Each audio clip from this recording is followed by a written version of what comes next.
நீ இன்னும் கொஞ்ச காலம் அனைத்தையும் சகித்து கொண்டு இரு என்று ஆலோசனை கூறினேன்.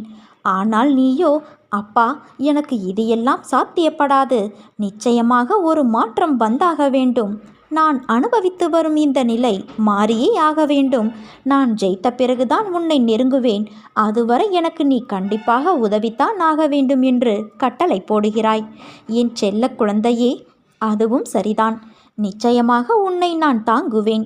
உன் வாழ்வில் மாற்றத்தை உண்டாக்குவேன். இந்த மாற்றம் இப்போதைய உனது தடுமாற்றம் போன்றோ ஏமாற்றம் போன்றோ இருக்காது. உன் வாழ்வில் மிகச்சிறந்த முன்னேற்றமாக இருக்கும். மற்றவர்களின் கண்கள் பார்த்து கொண்டு இருக்கும் போதே நீ உயர்த்தப்படுவாய். இழப்புகளை தாண்டி அதன் வழிகளை உதறிவிட்டு வெறுமையான மனதோடு என்னிடம் வா. நான் என்னிடத்தில் இருக்கும் லௌகீக சுகங்கள் அனைத்தையும் உனக்கு தருகிறேன்.